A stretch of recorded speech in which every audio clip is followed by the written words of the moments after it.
On the picture, you can see some of our re-speaking students in Warsaw, the University of Warsaw. Today it's Thursday. Thursday is the re-speaking day at our institute. The re-speaking course is on Thursday, and today I abandoned them to come here and to talk with you about training re-speakers in the academic context.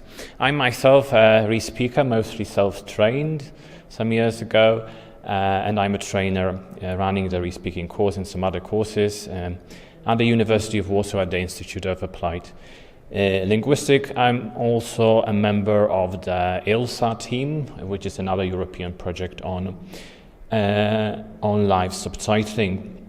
And similarly to LTA project, we also did a questionnaire. The results are available online, but I just want to start by mentioning a few of the results, few things we found in the questionnaire that really got me thinking. And the first of these new developments that I'm seeing is the sheer number of countries where live subtitling is being done. When we looked for professionals to respond to our questionnaire, actually a big group was from Germany, but also there were people from countries like New Zealand or Australia or many other countries. So live subtitling is growing and it's being used in more and more countries. Another thing that is changing is where those live subtitlers work. As of now, the majority of them work for television. But this is also changing and will change in the future, as already in many of our countries, the television markets are shrinking. At the same time, the live events and live streaming market is experiencing growth and will continue to grow. So there will be more and more live subtitles in the future working outside of television in live events.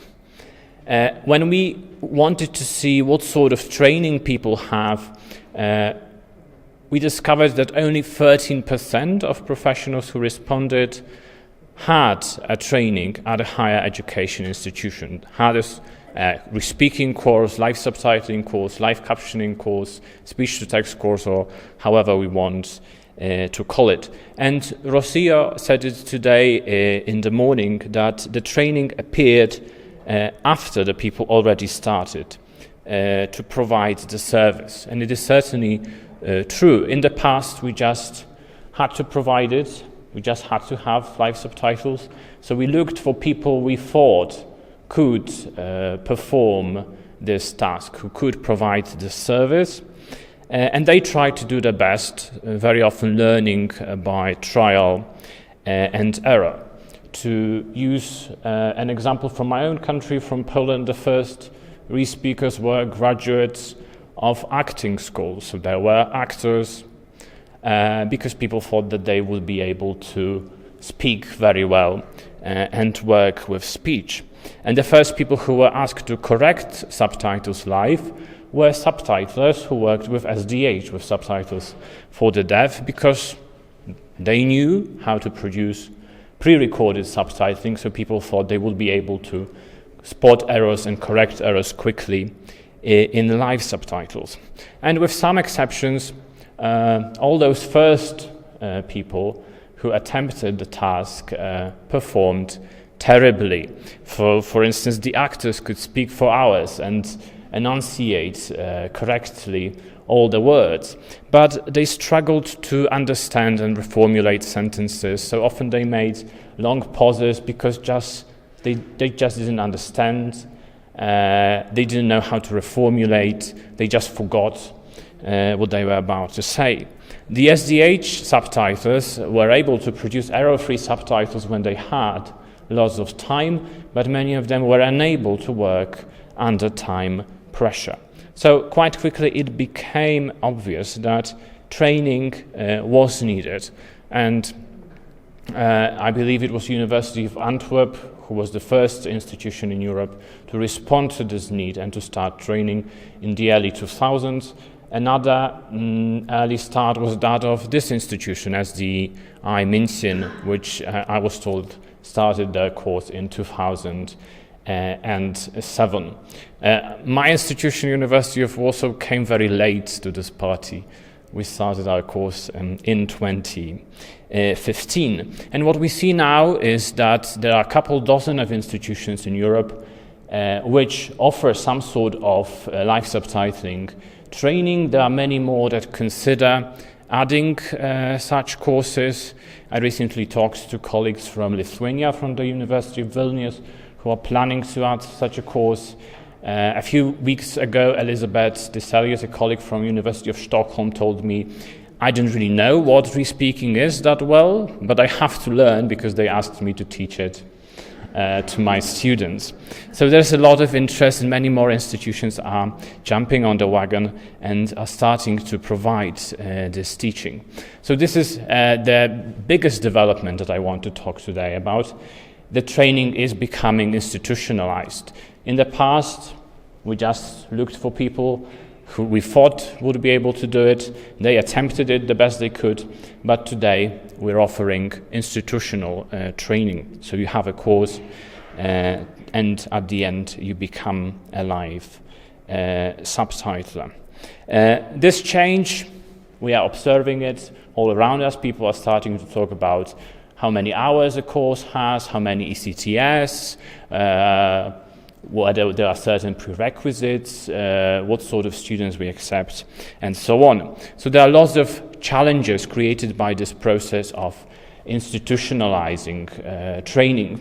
And the first obvious challenge is who to train. We cannot train everyone. Our possibilities are limited. So how do we recruit people? And do we use any forms of aptitude testing? For instance, using our own example, at University of Warsaw, we require people to have some previous knowledge on either subtitling or SDH or interpreting or accessibility. In the past, we experimented with having different aptitude tests. So, for instance, we gave people an error correction test. They had a page of text. They had to spot errors and correct them under time pressure. And Miriam told me yesterday that ZDF is using a very similar test, a dictation test, where they dictate and the potential employees are writing down the text and they see whether they make any spelling mistakes or so on. We also used a working memory test in the past. Some research carried out by a team led by Professor Agnieszka Szarkowska at our university showed that there's not really conclusive evidence that those aptitude tests work. The people who performed well in the test didn't really become the best respeakers at the end of the course. But still, this is something worth considering because we want to focus our training efforts on people who really can become good live subtitlers. And we want to avoid the frustration for all the other people who don't really have perhaps that potential. Another challenge is that of diverse backgrounds. In our course and in many other courses, people admit interpreters because it's easier, it's faster to train them as respeakers, but we do not want to reject other students. So we also accept students who have experience in subtitling or SDH, or people who have general background in translation. So we accept interpreting students, but also people who don't have this background in interpreting. In the future, we might actually end up with courses when we have people who have a background in languages, but not really a background in translation. This is all challenging because you end up with very diverse groups. And for instance, SDH subtitles, they struggle to listen and speak at the same time, a skill that is obvious for interpreters, whereas interpreters might struggle with reformulating content in the same language. So those different subgroups of your course group will require different activities perhaps at a different pace. Another thing is multilingualism. If I look at my course group this year, I have a student whose mother tongue is Greek. There's another one whose first language is Lithuanian. We have some Erasmus students whose first language is German. Fortunately, all of them are bilingual, so they also speak Polish, so they can work in Polish, and all of them know English, so they can work from English into Polish in interlingual subtitling. But this situation, a sort of luxury that we have in a way, I think it's more and more an exception in the world we're living in, and we are moving towards more and more diverse and multilingual groups. So how do you deal with that? How do you allow people to use different languages, to have a selection of learning materials, videos that they work with in different languages? What sort of language proficiency level we should expect of those students, and so on. And how to structure the course to perhaps allow some parts of the course to happen in bigger groups and some other activities to be going on in smaller language specific groups or pairs or individually. Another thing is accessibility. What we do at our courses is basically training accessibility professionals. But the question is, are our courses accessible? And I was very happy to hear Carla saying today that the materials that will be created and are being created in LTA project will be accessible for blind people. And this is something we also did. We had to adapt our materials within our course to make it accessible. And in the past, we had blind students who were able to complete the course. And so this worked successfully. The only problem we had is with correction. When we teach what we call parallel correction, so another person correcting the situation that happens in many countries. Today John mentioned France and the parrots, and they have up to 2 correctors working simultaneously. So how do we train these people? Some of our students who are great at re-speaking really don't have the skills for live corrections, so perhaps that could be a different course, or perhaps they would benefit from taking a course in post-editing, machine translation, because in a way it involves some similar skills to live correction. Another of the challenges that we are faced with is cooperating with the industry. And I like to use the example of our colleagues from University of Antwerp. They are incredibly blessed because their live subtitling courses are basically run by industry representatives. So the trainers in the past, today it's done by Anthony, and in the past it was Villa. I'm not going to use the surnames because I don't know how to pronounce them. Sorry for that. But Anthony and Ville are people who work for the local Flemish television, and they come to the university to teach the students, and then the students go to work for the television, or they go and seek work at other stations. So this is an example of perfect cooperation between the academia and the industry. We don't have that much luck at our institution. What happened when we had the first edition of our course, and at the beginning we were very stressed when students were asking whether they are going to find some work, whether the skills are going to be useful. Then during the course it turned out that the public television had so much demand that it actually hired a few of our students even before they finished the course. So what happens now is that if we look at our public television and the live subtitling department, then it's 100% made of people who graduated from our university, from our courses. So we are very happy about it. But then when we try to cooperate with them, when we invite them to come and to talk about our students, to talk with our students about their work, and to share their experiences, I was very surprised to hear that they have non-disclosure agreement, and they told me, Lukasz, I could come, I would be very happy to come, but I have this agreement, it prohibits me from disclosing any sort of information about my job. So in a way, we're sending our students there to the television, but it's a one-way road and we're not getting anything in return. Fortunately, with some other providers, we have had better experiences, and we are able to have some guests from the industry in our classes. Another thing is keeping up with technology. When we first had this idea of starting a respeaking course, an important professor approached me. He was making all the big decisions about whether we would have the course or not. And he told me, Lukasz, there's no point of introducing this course because, in the 19th century, the streets of Paris were filled with horse carriages. And today there are almost no horse carriages in Paris because people use taxis.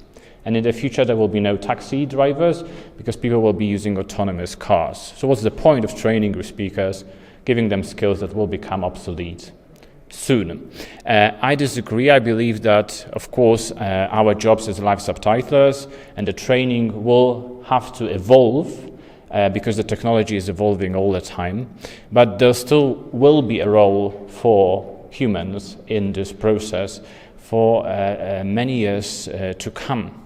But we still have to keep up with the technology. This means renewing our software, renewing our hardware, and this can be challenging for some institutions. For instance, the software we have now, we bought it 3 years ago, and it's already almost old-fashioned. The students are complaining. We don't have funding to buy new licenses. Fortunately, last week, through our industry partner, we were able to persuade the manufacturer to give us upgrades for free, so we're very happy. We will have a new upgraded license for our students. But then in 2 years' time or 3 years' time, we will have to do it again to seek new software, to seek new equipment. This can be challenging, especially when you have limited funding. This keeping up, I think, one of the solutions to this challenge is the idea of lifelong learning. We should realize that our graduates are not a finished product, and they should know that too. They need to continually develop professionally, and they need to know how to do it.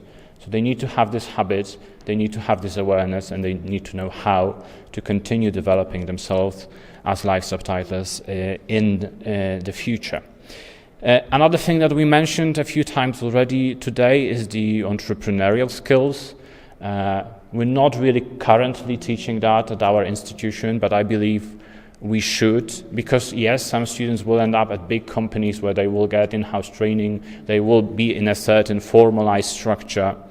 But if we want to have more accessibility services provided, we need to have also more independent professionals who work as teams, who know how to manage their business, who know how to seek clients, who know how to approach users and talk to them, and know all those little or big skills which we don't teach now, but are really required in everyday work if you want to be a freelance live subtitler. Another problem I already mentioned is teaching parallel correction, how to do that. And yet another big challenge is going interlingual. I think in the morning Rosia said that in the LTA questionnaire, 81% of respondents said they only work with their mother tongue.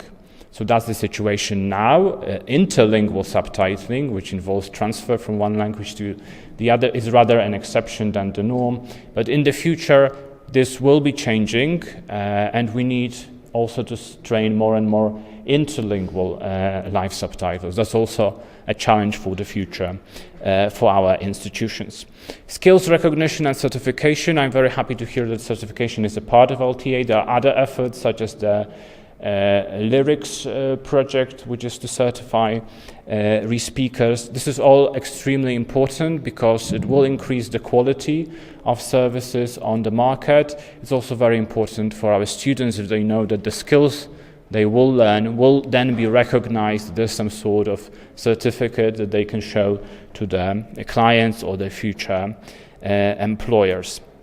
And then the quality standards, I will not go into this because we already mentioned, we had the NER model, but we really lack some more actionable things, actionable tools to measure quality. And Barbara Gangler, probably mispronouncing that surname too, sorry, but Barbara said a very important thing, that many users struggle with quality. So there is a service provided to them, but at times this service is really useful, and at other times the service is useless or almost useless because the quality is so low. And having more work on quality standards and quality measures is also something we need to do. I will skip legal framework. If you're interested, we can go into that in questions. So these are the big challenges, but we are also having certain opportunities and positive developments. The first one is something we can see here today in the room. There are so many of us. There's so much interest in live subtitling. It wasn't like this a few years ago. There's more cooperation. We have the LTA project. We have, of course, the ILSA project, and I'm just naming two, and there are so many other people working on this topic. We could mention the SMART project by Elena Daviti and Annalisa Sandrelli, and so many other people adding their efforts to this field. We have the courses and the course materials that will be created by those projects that will allow us to use more online and blended learning. And the great thing about it is the modular structure of those courses. So I mentioned one of the challenges is the diverse groups of students that we have. In the future, thanks to those modular materials, we will be able to say, if you have an interpreting background, there's a certain module that you can do online before the actual course, or if you are a subtitler and you want to do the live subtitling course, there's a module with interpreting skills that you can do online, or there's a module which covers entrepreneurial skills, and so on. So I think to conclude, we can approach the future of live subtitling with optimism, and I'm very happy about it. The contributions of all those new projects and all the new stakeholders involved in this field will make the training for those institutions who are already providing the training will become easier, and it will become much, much easier for new institutions who want to introduce such courses, because they will have all those almost ready-made syllabuses, materials, and so on. So I hope that the field will continue to develop at a faster pace, and some of the challenges that I mentioned, we will be able to respond to them effectively. Thank you.